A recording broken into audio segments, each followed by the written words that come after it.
أكبر لا إله إلا الله والله أكبر الله أكبر ولله الحمد الله أكبر الله أكبر الله أكبر لا إله إلا الله والله أكبر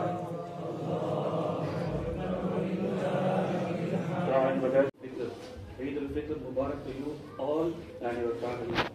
May Allah accept all our prayers, inshallah. Today we are heading towards the prayer. I will explain how to pray. Eid al-Fitr prayer, we will have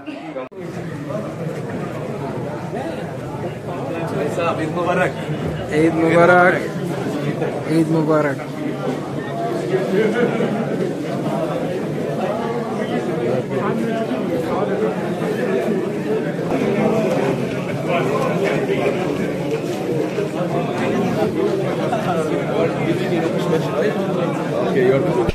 আসসালামু আলাইকুম, ঈদ মুবারক সবাইকে। তো নামাজ পড়ে বের হয়ে বাচ্চাদের এই টাকা কালেকশন করা দেখে সত্যি অনেক ভালো লাগছিল, এই জন্য আমি ছোট্ট একটা ভিডিও করে ট্রাই করছিলাম। তো আসলে ভিডিও করার ওরকম ইচ্ছে বা চাহিদা ছিল না, যার কারণে ছোট আকারে একটা ব্লগ করছি। আপনারা চাইলে স্কিপ না করে পুরোটাই দেখতে পারেন যে ঈদের দিন আসলে আরও কোথায় কোথায় গেছি। তো নামাজ পড়ে মোটামুটি আমরা সবাই কিছু ছবি টবি তুলে যে যার যেখানে দাওয়াত ছিল সবাই যে যার মতো যাওয়ার ট্রাই করছি। অনেকের কাজ ছিল, কাজে চলে গেছে। তো নামাজ পড়ে আসার সময় এই যে বাগানটা দিয়ে আসতেছিলাম, আসার সময় এই যে সাকুরার উৎসব দেখে খুবই ভালো লাগছে। সকাল সকালে এই সাকুরা ফুল দেখে একদম মন ফ্রেশ হয়ে গেছে। তো এই সাকুরা বাগানেও কিছুক্ষণ আমরা হাঁটাহাঁটি করলাম, প্লাস কিছু ছবি তুললাম। সাকুরা ফুলগুলো আসলে মোবাইলে যেরকম দেখায় বাস্তবে তার থেকেও কয়েক শতগুণ সুন্দর। আপনার দুই পাশে দুই সারিতে এরকম সাদা, একদম সাদা হয়ে থাকে, দেখে মনে হচ্ছে যে সুন্দর একটা ইয়ের মতো সাজায় রাখছে মনে হয়, ন্যাচারাল মনে হয় না। তো এরকমভাবে পিঙ্ক কালারও সাকুরা আছে, আমরা যেটাতে গিয়েছিলাম ওটা সাদা। তো সাকুরা বাগান দিয়ে কিছুক্ষণ হাঁটাহাঁটি করে ছবি তুলে আসতেছিলাম। তা আসার সময় ডিসকাস করতেছিলাম আসলে বাংলাদেশে ঈদের দিনে এখন কি করতাম। দেশের কথা নিয়ে বেশিরভাগ লোকেরাই এখানে যারা থাকে বা আমরা যারা বাইরে থাকি দেশের কথা নিয়ে ডিসকাস করতেছিলাম। বাংলাদেশে থাকলে এই টাইমে কী করতাম, ওই টাইমে কী করতাম।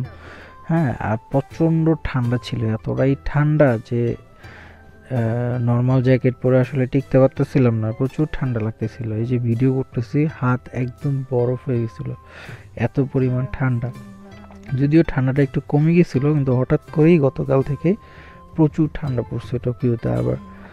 তো সকালে এখানে হাঁটাহাঁটি করে বিভিন্ন ধরনের পাখি দেখে দেখে হাঁটতেছিলাম বাসার দিকে। আমি যতটুকু জানি এই সাকুরা উৎসব বা এই যে সাকুরার যে ফুল, এটা একমাত্র জাপানি ফুটে, অন্য কোথাও ফুটে কিনা আমার জানা নাই। কিন্তু এত পরিমাণ এত সুন্দর লাগে দেখতে যে আপনি পুরা ইমপ্রেস হয়ে যাবেন এই সাকুরা উৎসব দেখার জন্য। পৃথিবীর বহু দেশ থেকে মানুষ আসে এখন টুরিস্টে এই সাকুরা উৎসব একমাত্র দেখার জন্য। তো বাসায় গিয়ে রেডি টেডি হয়ে হৃদয়ের বাসায় দাওয়াত ছিল, ওইখানে চলে গেছি ট্রেন ধরে। তো যাইতে খুব বেশি সময় লাগে নাই, 30 মিনিটের মধ্যে পৌঁছায় গেছিলাম। গিয়ে তো পুরো সারপ্রাইজ হয়ে গেছি যে আসলে আমরা সবাই মোটামুটি ব্যাচেলার, এখানে কারোই ফ্যামিলি থাকে না।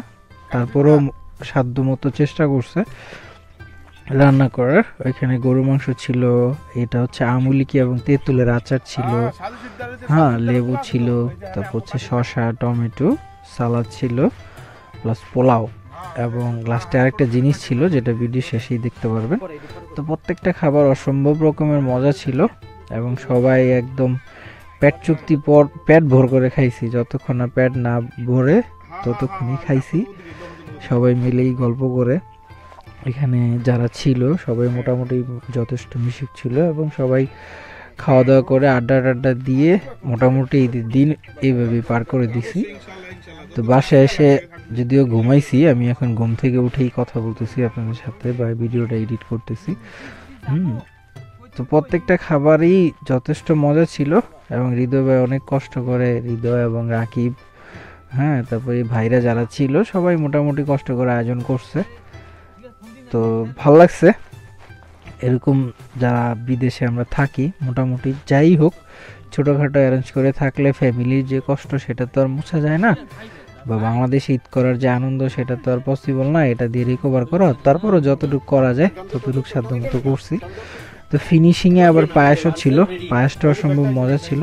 তো আলহামদুলিল্লাহ মোটামুটি খুব সুন্দর একটা দিনই কাটাইছি বড় ভাইদের সাথে এবং বন্ধুদের সাথে, ভালোই লাগছে।